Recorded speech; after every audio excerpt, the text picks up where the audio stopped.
Graça e paz do Senhor Jesus. Nossa meditação de hoje será no Evangelho de Mateus, capítulo 20. No versículo 1 está escrito: Palavras de Jesus: Pois o reino dos céus é como um proprietário que saiu de manhã cedo para contratar trabalhadores para sua vinha. Jesus disse nessa parábola que o reino dos céus é semelhante a um proprietário que saiu ao raiar do dia para contratar trabalhadores para sua vinha. Este homem combinou com cada trabalhador que pagaria a quantia de 1 denário romano pelo dia trabalhado. Feito isso, ele enviou os trabalhadores para o campo das videiras. Por volta das 9 horas da manhã, o dono da vinha encontrou outros trabalhadores que estavam parados na praça. Então ele recrutou também esses trabalhadores para sua vinha e prometeu que lhes pagaria o que fosse justo ao final do dia. Depois, por volta do meio-dia e perto das 3 horas da tarde, o proprietário da vinha encontrou e recrutou outros trabalhadores que estavam ociosos. Por fim, já quase no final do dia, às 5 horas da tarde, o proprietário da vinha encontrou mais alguns trabalhadores parados. Ele lhes perguntou por qual motivo eles estavam desocupados. Os trabalhadores responderam que ninguém havia lhes contratado. Então, o proprietário enviou esses últimos trabalhadores ao trabalho em sua vinha. Ao pôr do sol, o dono da vinha deu ordem ao seu administrador que fizesse os pagamentos dos trabalhadores. O pagamento deveria começar pelos que começaram por último. Então, os trabalhadores que foram contratados em torno das 5 horas da tarde receberam 1 denário cada um deles. Com isso, os trabalhadores que haviam sido contratados primeiro pensaram que receberiam mais do que 1 denário, porém todos eles receberam a mesma quantia e isso gerou insatisfação no coração deles, porque eles achavam que por terem trabalhado mais horas deveriam receber mais. Então o dono da vinha respondeu que não estava sendo injusto. Ele estava honrando o valor combinado e demonstrando generosidade aos demais. Além disso, ele tinha direito de fazer o que quisesse com seu próprio dinheiro.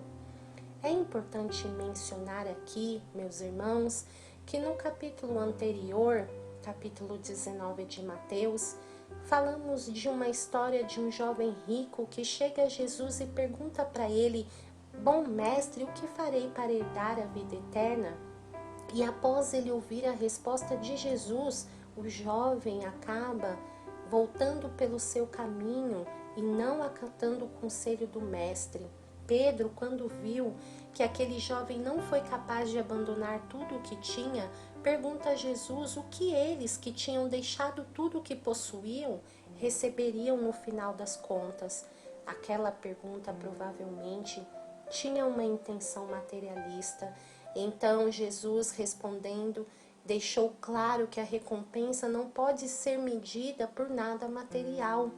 Ao contrário, a recompensa se daria pela regeneração, fazendo com que homens pecadores agora tivessem acesso ao reino dos céus. É com base nesse contexto que Jesus conta então essa parábola da vinha. Sem nenhuma dúvida, a parábola da vinha traz a ideia principal que a recompensa de Deus é dada conforme a soberana vontade dele, pois ele é justo e totalmente bondoso, embora essa justiça não pareça coerente muitas vezes aos nossos olhos.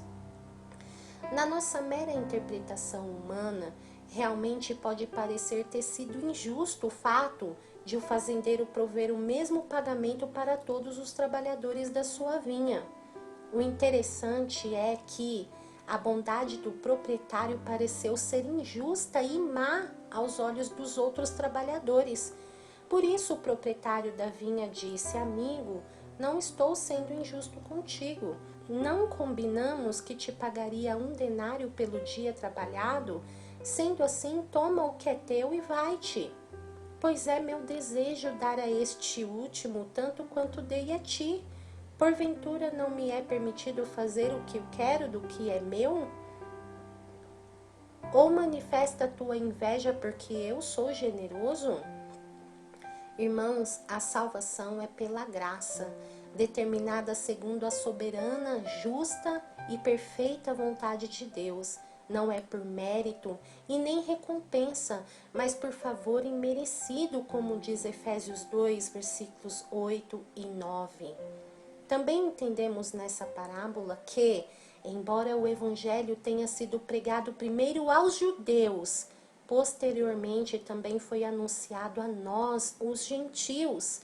E nós, o povo gentil, recebemos os mesmos privilégios e vantagens dos judeus que foram chamados primeiro. A Bíblia fala em João capítulo 1, versículo 12: Ele veio para os seus, mas os seus não o receberam. Mas a todos quanto o receberam e creram em seu nome, deu-lhes o poder de serem feitos filhos de Deus.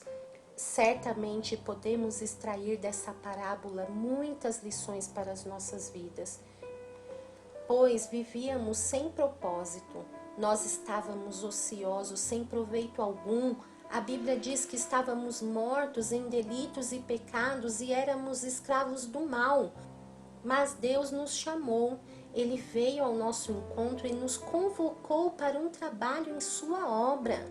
Esse trabalho se resume em anunciar o Evangelho, e quem nos recompensará por isso é o próprio Deus. Esta recompensa, porém, não está baseada no fato de termos trabalhado, mas simplesmente no fato de termos sido convocados para este trabalho. Que privilégio maravilhoso! Isso deixa claro que não somos merecedores de coisa alguma. Por isso é que Ele nos recompensa unicamente pela sua graça.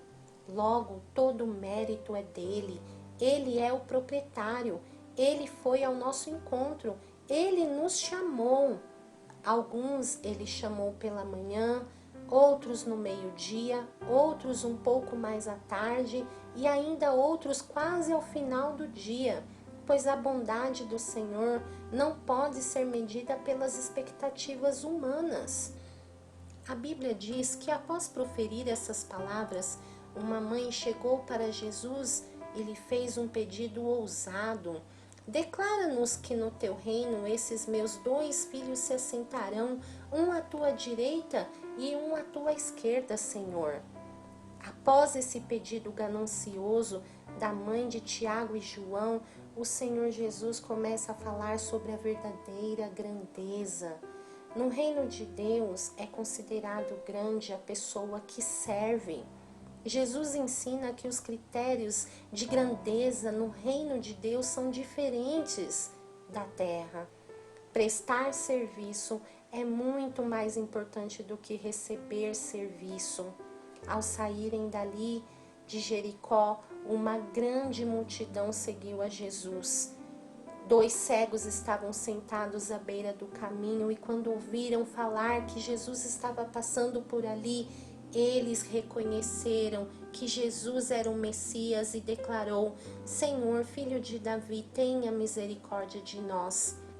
A multidão enfurecida os repreendiam para que ficassem quietos, mas ainda mais eles clamavam: Senhor, filho de Davi, tenha misericórdia de nós. Esse clamor chegou aos ouvidos de Jesus, ao passo que Jesus parou, os chamou e lhes perguntou: o que queres que eu lhes faça?